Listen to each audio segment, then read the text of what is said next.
Hello everyone. आप सब लोगों ने मैग्नेट तो जरूर देखा होगा। इस वीडियो में हम मैग्नेट और उसकी कुछ इंपॉर्टेंट प्रॉपर्टीज के बारे में स्टडी करने वाले हैं। तो चलिए शुरू करते हैं।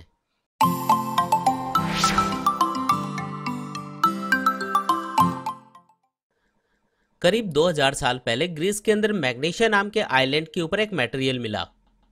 इस मटेरियल के अंदर आयरन, कोबाल्ट, निकल और स्टील को अपनी तरफ अट्रैक्ट करने की प्रॉपर्टी थी।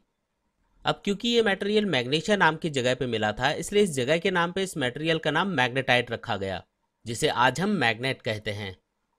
नेचर के अंदर मिलने वाले इस मैग्नेट का केमिकल फॉर्मूला होता है Fe3O4। इसे नेचुरल मैग्नेट भी कहा जाता है। यानी कि हम कह सकते हैं कि जो नेचुरल मैग्नेट है वो आयरन का एक ऑक्साइड होता है। जब हम किसी भी मैग्नेट को एक धागे से बांधकर फ्रीली लटकाते हैं तो ये हमेशा नॉर्थ साउथ डायरेक्शन के अलोंग अरेंज होता है। मैग्नेट की इस प्रॉपर्टी को डायरेक्शनल प्रॉपर्टी कहा जाता है। मैग्नेट की इस डायरेक्शनल प्रॉपर्टी को हम कंपास के अंदर यूज करते हैं, जिसका यूज डायरेक्शंस को बताने के लिए किया जाता है। नेचर के अंदर हमें जो मैग्नेट मिलता है वो शेप में इर्रेगुलर और पत्थर के जैसा होता है। साथ ही इसकी स्ट्रेंथ भी काफ़ी कम होती है। इसे हम नेचुरल मैग्नेट कहते हैं। लेकिन अगर हम किसी भी आयरन या स्टील के पीस को किसी मैग्नेट के पास रखते हैं या मैग्नेट से रब करते हैं तो कुछ टाइम बाद में ये आयरन और स्टील के पीसेस भी मैग्नेटिक प्रॉपर्टीज एक्वायर कर लेते हैं, यानी कि मैग्नेट में कन्वर्ट हो जाते हैं। अब यहाँ पे क्योंकि हमने आयरन और स्टील के इन पीसेस को आर्टिफिशियली मैग्नेट्स में कन्वर्ट किया है, इसलिए इन्हें आर्टिफिशियल मैग्नेट्स कहा जाता है। इन आर्टिफिशियल मैग्नेट्स की जो स्ट्रेंथ होती है वो नेचुरल मैग्नेट के कंपैरिजन में ज़्यादा होती है। अकॉर्डिंग टू यूज हम अलग अलग शेप के आर्टिफिशियल मैग्नेट्स बना सकते हैं। नॉर्मली जो आर्टिफिशियल मैग्नेट्स यूज किए जाते हैं वो होते हैं bar magnet, horse shoe magnet और मैग्नेटिक निडल। आर्टिफिशियल मैग्नेट्स का जो सबसे सिंपलेस्ट फॉर्म है वो होता है बार मैग्नेट। किसी भी बार मैग्नेट की स्ट्रेंथ इसके एज पॉइंट्स के ऊपर सबसे ज़्यादा होती है। इन एज पॉइंट्स को हम नॉर्थ पोल और साउथ पोल कहते हैं। किसी भी बार मैग्नेट के अंदर इन दोनों पोल्स यानी कि नॉर्थ पोल और साउथ पोल की स्ट्रेंथ हमेशा बराबर होती है। किसी भी बार मैग्नेट की स्ट्रेंथ इसके पोल्स के ऊपर सबसे ज़्यादा होती है। इसे चेक करने के लिए हम एक एक्सपेरिमेंट भी कर सकते हैं। इसके लिए हमें एक कार्डबोर्ड लेना है और उसके ऊपर आयरन के छोटे छोटे पार्टिकल्स को रैंडमली बिखरा देना है। फिर जब हम उस कार्डबोर्ड के नीचे एक बार मैग्नेट को रखते हैं तो हमें कुछ इस टाइप का पैटर्न दिखाई देता है। यहाँ पे ये पैटर्न शो करता है कि जो बार मैग्नेट है उसके एज पॉइंट्स के ऊपर सबसे ज़्यादा आयरन के पार्टिकल्स इकट्ठा हो रहे हैं। यानी कि बार मैग्नेट की इन आयरन के पार्टिकल्स को अट्रैक्ट करने की जो स्ट्रेंथ है वो इसके पोल्स के ऊपर सबसे ज़्यादा होती है। तो चलिए अब हम बार मैग्नेट की कुछ बेसिक और इंपॉर्टेंट प्रॉपर्टीज को डिस्कस करते हैं। अब जैसा कि हम जानते हैं कि कोई भी मैग्नेट आयरन, कोबाल्ट, निकल और स्टील से बनी हुई चीज़ों को अपनी तरफ अट्रैक्ट करता है। किसी भी मैग्नेट की अट्रैक्शन की प्रॉपर्टी इसके एंड्स के ऊपर सबसे ज़्यादा होती है और इन एंड्स को पोल्स कहा जाता है। जब हम किसी भी बार मैग्नेट को एक धागे से बांधकर फ्रीली लटकाते हैं तो ये हमेशा नॉर्थ साउथ डायरेक्शन के अलोंग अरेंज होता है। इसे बार मैग्नेट की डायरेक्शनल प्रॉपर्टी कहा जाता है। फ्रीली सस्पेंड करने पर किसी भी बार मैग्नेट का जो सिरा ज्योग्राफिक नॉर्थ डायरेक्शन में होगा उसे हम नॉर्थ पोल और जो सिरा ज्योग्राफिक साउथ डायरेक्शन में होगा उसे हम साउथ पोल कहते हैं। यानी कि किसी भी बार मैग्नेट में अगर हमें नॉर्थ पोल और साउथ पोल पता करना है तो इसके लिए हम उस बार मैग्नेट को एक धागे से बांधकर फ्रीली लटकाएंगे। अब उस बार मैग्नेट का जो सिरा नॉर्थ डायरेक्शन में होगा उसे नॉर्थ पोल कहा जाएगा और जो सिरा साउथ डायरेक्शन में होगा उसे साउथ पोल कहा जाएगा। किसी भी बार मैग्नेट के अंदर उसके दोनों पोल्स को ज्वाइन करने वाली लाइन को एक्सियल लाइन कहा जाता है और इस एक्सियल लाइन के परपेंडिकुलर इस बार मैग्नेट के सेंटर से पास होने वाली जो लाइन होती है उसे इक्वेटोरियल लाइन कहा जाता है। यानी कि हम कह सकते हैं कि किसी भी बार मैग्नेट के लिए एक्सियल लाइन और इक्वेटोरियल लाइन म्यूचुअली परपेंडिकुलर होती हैं।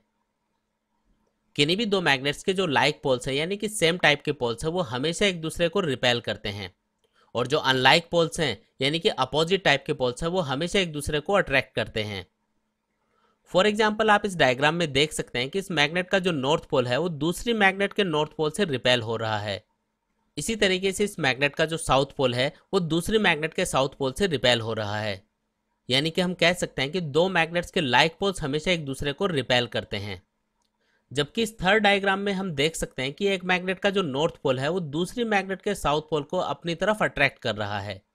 यानी कि हम कह सकते हैं कि दो मैग्नेट्स के जो अपोजिट पोल्स हैं या अनलाइक पोल्स हैं वो हमेशा एक दूसरे को अट्रैक्ट करते हैं। जब हम सॉफ्ट आयरन, कोबाल्ट, निकल या स्टील के पीसेस को किसी बार मैग्नेट के पास रखते हैं तो कुछ टाइम बाद में ये पीसेस भी मैग्नेटिक प्रॉपर्टीज एक्वायर कर लेते हैं, यानी कि मैग्नेटाइज हो जाते हैं। तो मैग्नेट की ये जो प्रॉपर्टी है जिससे वो सॉफ्ट आयरन, कोबाल्ट, निकल और स्टील से बनी हुई चीज़ों को बिना टच किए ही मैग्नेटाइज कर सकता है, इसे हम inductive property of the magnet कहते हैं। यानी कि यहाँ पे सिंपली हम कह सकते हैं कि अगर हम किसी भी बार मैग्नेट के पास सॉफ्ट आयरन, कोबाल्ट, निकल या स्टील के पीसेस को रख देते हैं तो कुछ टाइम बाद में ये पीसेस भी मैग्नेटाइज होकर मैग्नेटिक प्रॉपर्टीज एक्वायर कर लेते हैं। इसे ही inductive property of the bar magnet कहा जाता है। जो मैग्नेटिक पोल्स है वो हमेशा पेयर्स के अंदर एग्जिस्ट करते हैं। जैसे हर एक कॉइन के दो फेस होते हैं, हेड और टेल, और उनको सेपरेट नहीं किया जा सकता। उसी तरीके से किसी भी बार मैग्नेट के जो दोनों पोल्स हैं, नॉर्थ पोल और साउथ पोल, वो हमेशा पेयर के अंदर एग्जिस्ट करते हैं और उन्हें कभी भी सेपरेट नहीं किया जा सकता। यानी कि सिंपली हम कह सकते हैं कि मैग्नेटिक मोनोपोल एग्जिस्ट नहीं करते हैं। फॉर एग्जाम्पल, इस बार मैग्नेट के अंदर दोनों पोल्स नॉर्थ पोल और साउथ पोल एक साथ एग्जिस्ट कर रहे हैं। अब अगर मैं इस बार मैग्नेट को बीच में से तोड़ देता हूँ तो यहाँ पे ऐसा नहीं होगा कि नॉर्थ पोल अलग हो जाएगा और साउथ पोल अलग हो जाएगा। जब हम इस बार मैग्नेट को बीच में से तोड़ेंगे तो इसके जो दोनों टुकड़े होंगे उनमें अगेन नॉर्थ पोल और साउथ पोल डेवलप हो जाते हैं और दोनों टुकड़ों के अंदर ये नॉर्थ पोल और साउथ पोल पेयर्स के अंदर एग्जिस्ट करते हैं।